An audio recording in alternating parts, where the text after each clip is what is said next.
Well, you know, Ron and Susan, we here at Qube like to be the first at doing many sorts of things, and Colonel Power told me just a little while ago that this is the first time a television station has ever gone on a refueling mission with the 160th Refueling Group of the Ohio Air National Guard.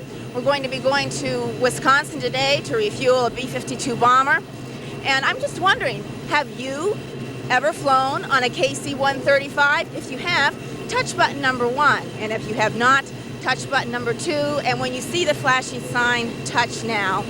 Ron and Susan will then read your results. As you can see, the plane is quite large. In fact, from wingtip to wingtip, there is a span of 130 feet, 10 inches, and the overall length of the plane is, I believe, 136 feet. Now, to top that off, it's quite heavy, to say the least. 151 tons, if you can believe that. Of the 151 tons, when filled to capacity, 195,000 pounds of that is fuel. We're going to be giving the B-52 over Wisconsin today 35,000 pounds of fuel, and in the sortie from Rickenbacker Air Force Base here south of Columbus to Wisconsin and back, we're going to be using some 65,000 pounds of fuel. Now, Captain Schaus tells me that it's about time to board the plane, so Ron, just sit back and relax. I know you're afraid of heights, but sit back and relax in the comfort of Studio C at the Qube Studios on Olentangy River Road, and lead the flying to the 160th Air Refueling Group of the Ohio Air National Guard. See you when we get back. Highest terrain will be by the approach fix at 1373. This morning, in the event that we do have a practical Someone read back, correct, each approach control frequency.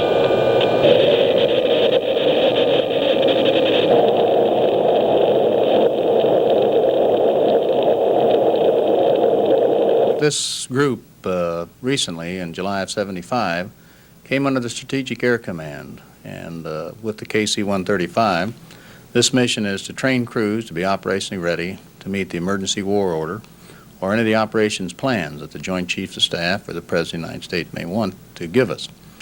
And of course, this means refueling all over the world if necessary. Okay, now you mentioned the KC-135. That is the type of plane that is involved? Yes, that's right. The civilian component of that, or counterpart, would be the Boeing 707, which the airlines fly.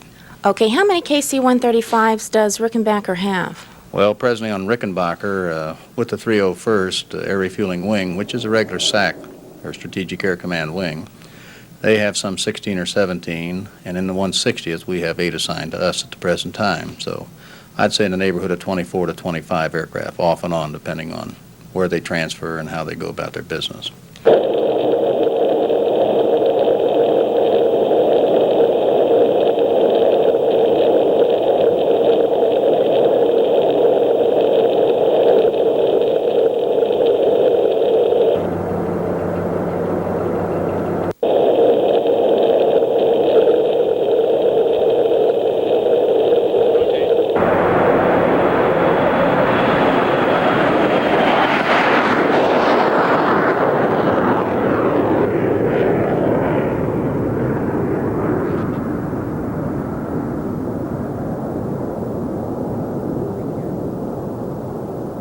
The crew that's taken you today, Captain Schaus is your aircraft commander, and he in his civilian endeavor is a salesman for an aircraft outlet. The co-pilot, Whitney Tonneson, is in between employment at the present time, but he's also attending college. And your navigator, Captain Allen, is a employment specialist counselor. And Sergeant McLaughlin, your boom operator, is a full-time student at Ohio State University.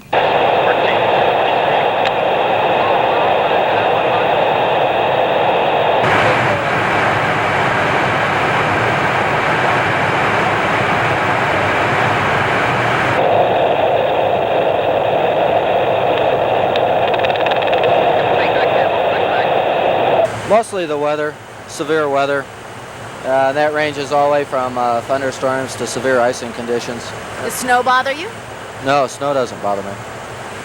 What do you enjoy most about the job? The satisfaction of doing a good job. The satisfaction and Really the enjoyment of being around a group of guys that everybody's quite professional and knows their job, and we have a good time. How high are we flying right now? We're at 31,000 feet right now. 31,000 feet. What is the temperature outside? Oh, minus 55 degrees Fahrenheit. Minus 55 degrees Fahrenheit. Kind of chilly out then. What are your duties primarily as co-pilot? Oh, I get to fly the airplane about half the time, and then monitoring the fuel panel during AR and during the regular portion of the flight, watching all the other systems such as electrical, hydraulics, make sure everything's running fine. Okay, sounds good. We'd like to give you something for this flight. Something Oh, to how nice of you. Something to commemorate it. The Tasmanian Devil. Yes, it is. It's our squadron symbol. Right. Thank you very much. I also have something for you. Oh? Oh. We do a lot of celebrating the Qube because we do a okay. lot of things that have never been done before. Well, I'm sure this must be one of them. That's right. This is definitely one of them. Thank you very much. Okay, good. Thank you. Tankers on speed. Thank you, sir. Oops, lost him in the vapor trail. Oh, sir, be advised, we may have to drop off the moon. Well, we completed our nav leg. We're very close to Grand Forks Air Force Base, and it was a planned turn point. The nav leg was completed. We're making a left turn. We're going back to the air refueling control point where we'll meet the B-52. Okay, you said we were near what Air Force Base?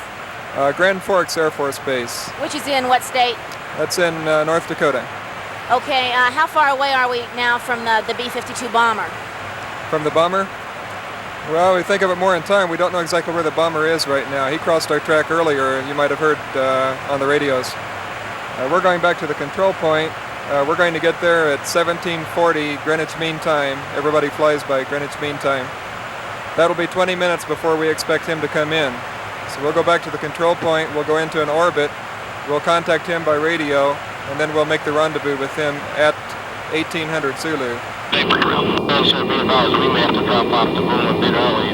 We gotta put this airplane back together again. We gotta go low level in about an hour. 18 feet, sir.